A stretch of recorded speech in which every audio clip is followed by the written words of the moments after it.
اور جن کا مقصد روٹی کپڑا مکان بن جاتا ہے، جن کا مقصد روٹی کپڑا مکان بن جاتا ہے، ذلت ان کے مقدر میں لکھ دی جاتی ہے۔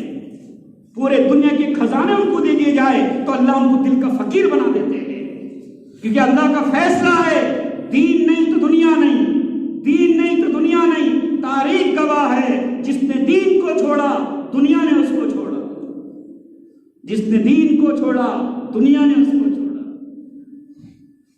اللہ تبارک و تعالیٰ نے ہم کو زندگی بہت قیمتی دی ہے، لیکن قیمتی کب بنیں گے؟ جب دین پر لگیں گے، کیونکہ اللہ کا نظام ہے مال کے دینے میں، گاڑی کے دینے میں، زندگی کے دینے میں اللہ کی کوئی قید نہیں ہے، کس کو بھی دے گا۔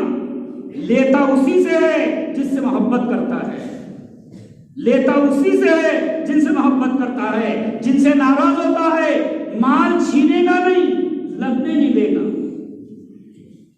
لگنے نہیں دے گا۔ جن کے پاس گاڑیاں ہے چھینے گا نہیں، دین پر لگنے نہیں دے گا۔ اللہ جن سے ناراض ہوتا ہے روٹی نہیں چھینتا، دین چھین لیتا ہے، دین کے تقاضے چھین لیتا ہے۔ اور کن سے چھینتا ہے؟ جو دین کی محنت کو ہلکا سمجھتے ہیں اور دین کی محنت کرنے والوں کو ہلکا سمجھتے ہیں۔ جو دین کی محنت کرنے والوں کو دیکھ کر یہ سوچے گا ان کو اتنے کام ہے، اٹھے چھوٹے چلے، اللہ محروم کر دے گا، اللہ محروم کر دے گا۔ ایک ساتھی ہمارے یہاں پر، میں نے اس کی تشکیل کیا، میں نے پوچھا پہلے اس کب وقت لگا آپ کا؟ بولے لگا ہی نہیں مجھے، میں نے کرج گاؤں میں جیسے بستی میں وقت نہیں لگا آپ کا۔ میں نے کیا بات ہے، جبکہ اتنا پرانا کام ہے کہ میں نے کارگزاری سنا، پہلے جب جماعتیں نکلتی تھی تو غربت کی وجہ سے جب جماعتیں نکلتی تھی تو ان کے پاس پیسہ نہیں ہوتا تھا، ایسی حالت میں کرج گاؤں سے جماعتیں نکلی تو وہ جماعت میں خدمت کے ساتھ ہی دو طے ہوتے تھے، وہ گھاس کاٹتے تھے یا نمنے کے لیے جاتے تھے، اس سے جو پیسہ آتا جماعت کھانا کھاتی تھی۔ تو میں نے ان سے پوچھا اتنا پرانا کام آپ کے ابھی تک چلا 4 مہینے نہیں لگے؟ میں نے بولا کئی، ان سے ایک بات پوچھا، میں نے جو گش میں جماعتیں آتی ہے ان کو دیکھ کر آپ یہ تو نہیں سوچتے ان کو اتنے کام اٹھے چھوٹے چلے؟ تو ایک دم آنسو آ گئے اس کے آگے۔ میں نے بولا آپ ان کو ہلکا سمجھتے ہیں، اللہ کے دین کی محنت کرنے والوں کو ہلکا سمجھتے ہیں، اس لیے اللہ نے محروم کیا ہے۔ جو آدمی جماعتوں کو دیکھ کر سوچے گا آ گئے ابھی، اس لیے حضرت مولانا انعام الحسن رحمۃ اللہ علیہ فرمایا کرتے تھے ہمارے کام کا پرانا وہ ہے، اگر اس کے مسجد میں جماعت آ جائے تو جماعت کو دیکھ کر خوش ہو جائے، اب تو جماعت آئی ہے، اب تو گلی گلی میں اللہ کے تذکرے ہوں گے، اب تو دین کی محنتیں ہوں گی، اب تو دین کا ماحول بنے گا۔ جو جماعت کو دیکھ کر سوچے گا اللہ اس سے کام لے گا، اور جو جماعت کو دیکھ کر سوچے گا آ گئے ابھی کو کھانا کھلانا پڑے گا، اب گشت کرانا پڑے گا، اللہ محروم کر دے گا۔ جس عمل کے کرنے والے کو آدمی ہلکا سمجھتا ہے اللہ اس عمل کی توفیق اس سے چھین لیتا ہے، عمل کی توفیق چھین لیتا ہے۔ اگر ہم قربانیاں نہیں دیں گے، اگر جماعت گھر پہ ہی نہ گشت کرنے کے لیے زبان سے نہیں بولیں گے، دل میں کیا بولیں گے؟ آ گئے۔ اور جو دین کی مدد کرنے والوں کو ہلکا سمجھے گا اللہ محروم کر دے گا، کیونکہ اللہ کے نزدیک دین کی محنت کرنے والوں کی اتنی قیمت ہے، اتنی قیمت ہے۔ منتخب میں حدیث ہے جو شخص اللہ کی نسبت پر کسی سے ملنے کے لیے نکلتا ہے آسمان سے ایک فرشتہ آواز دیتا ہے اور یہ کہتا ہے تیرا چلنا مبارک ہے، جنت تجھے مبارک ہو۔ گشت کرنے والوں کے لیے اللہ کی نسبت پر جب کوئی ملاقات کے لیے نکلتا ہے تو فرشتہ آواز دیتا ہے۔ اس لیے میرے محترم دوستو، قربانیاں دیں گے تو قربانیاں دینے والے بھی اچھے لگیں گے، ورنہ بولیں گے پھرتے رہتے ہیں ان کو اتنا ہی کام ہے۔ اس لیے میرے محترم دوستو، ہم کو روزانہ کی محنت کے اندر اور خروج کے اندر جو آدمی کا سالانہ خروج نہیں ہوگا خود بگڑے گا، گھر والوں کو بگاڑے گا، خود بگڑے گا، گھر والوں کو بگاڑے گا۔ خود کیا بگڑے گا؟ میرے بغیر کیسا ہوں گا، اور گھر والے کیا بولیں گے؟ ان کے بغیر کیسا ہوں گا۔ حضرت مولانا انعام الحسن رحمۃ اللہ علیہ نے جو مرکز میں تھے نا، جو مقیمین تھے ان کی 7 سال کی تشکیل کی، مقیمین کی تشکیل کی 7 سال کی، تو لوگوں نے کہا حضرت یہ تو پورے جماعتوں کو رک دیتے ہیں، یہ تو پورا مرکز کا کام سمجھتے ہیں، یہ چلے جائیں گے تو کیسا ہوگا؟ تو حضرت مولانا انعام الحسن رحمۃ اللہ فرمانے لگے، حضرت جی نے فرمایا لوگ یہ کہہ اس لیے بھیجا رہا ہوں میں. اگر میں نے یہاں سے نہیں بھیجایا تو اللہ یہاں سے ان کو ہٹا دے گا اور پھر کام چلا کر بتائے گا. یہ سمجھانے کے لیے یہ نہیں چلا رہے ہیں، اللہ چلا رہا ہے، اللہ چلا رہا ہے. تو ہم سب کے لیے ضروری ہے، بچانے میں فائدہ نہیں ہے. جو بچے گا نقصان خود کا کرے گا، نقصان خود کا کرے گا. عذر وہی ہے جس کو اللہ قبول کرے. ذمہ داروں کو سمجھا دیے جنتا نہیں یہ کام ہے یہ کام ہے، اور انہوں نے بول دیا ٹھیک ہے مت جاؤ. ان کے بولنے سے معاف نہیں ہوگا، حساب اللہ کو دینا ہے. دین مٹ رہا ہے، امت اجڑ رہی ہے، امت اجڑ رہی ہے. بہت قربانیاں دی گئی ہے اس کام کے لیے، ہر زمانے میں قربانیاں دی گئی ہے. اللہ کے نبی نے قربانی دی، صحابہ نے قربانیاں دی. کہ حضرت ابو ہریرہ رضی اللہ تعالیٰ عنہ اللہ کے نبی کے پاس پہنچے اور کہا نبی جی صلی اللہ علیہ وسلم بھوک بہت لگی ہے. امام المحدث ہے، کہا نبی جی بھوک بہت لگی ہے. تو اللہ کے نبی صلی اللہ علیہ وسلم نے 2 کھجوریں سب کو دیے. حضرت ابو ہریرہ رضی اللہ تعالیٰ نے ایک کھجور کھا لیے، ایک کھجور اپنے چادر میں باندھنے لگے. تو اللہ کے نبی سے پوچھا ابو ہریرہ تم یہ کیا کر رہے ہو؟ میں نے تم کو کھانے کے لیے دیا اور تم چادر میں باندھ رہے ہو. تو حضرت ابو ہریرہ رضی اللہ عنہ فرمانے لگے نبی جی صلی اللہ علیہ وسلم میری ماں بھی کئی دن سے بھوکی ہے، میری ماں بھی بھوکی. تو قربانیاں دی گئی ہے. آج امت اجڑ رہی ہے، مسجدیں ویران ہو رہی ہیں، بغیر جنازے کے نماز کے لوگ دفن ہو رہے ہیں، بغیر جنازے کے نماز. ہمارے امراوتی ضلع میں کچھ بستی ایسی ہے جہاں جنازے کی نماز نہیں ہو رہی. جب قربانیاں یہ کب ہوگا؟ بنجر بستیاں کہاں ہوتی ہے؟ جہاں کے ذمہ دار بنجر ہوتے ہیں، وہاں پر بنجر بستیاں ہوتی ہیں. ہمارا بنجر پہ اپن کیا ہے؟ جو کرے گا وہ بھرے گا. جس کی یہ سوچ ہو جائے وہ خود بنجر ہے. جس کے دل میں، جس امتی کے دل میں امت کے ہر فرد کو جہنم سے بچانے کی فکر نہ ہو وہ خود بنجر ہے. بلکہ حضرت مولانا اکبر نجیب آبادی رحمۃ اللہ نے تو یہ لکھا ہے جو مسلمان ایسی حالت میں مرے، جو مسلمان ایسی حالت میں مرے کہ اس کے دل میں امت کے ہر فرد کو جہنم سے بچانے کی فکر نہ ہو اور وہ مر جائے، تو ایسے آدمی کو اللہ کے نبی صلی اللہ علیہ وسلم کی شفاعت کا ملنا مشکل ہوگا.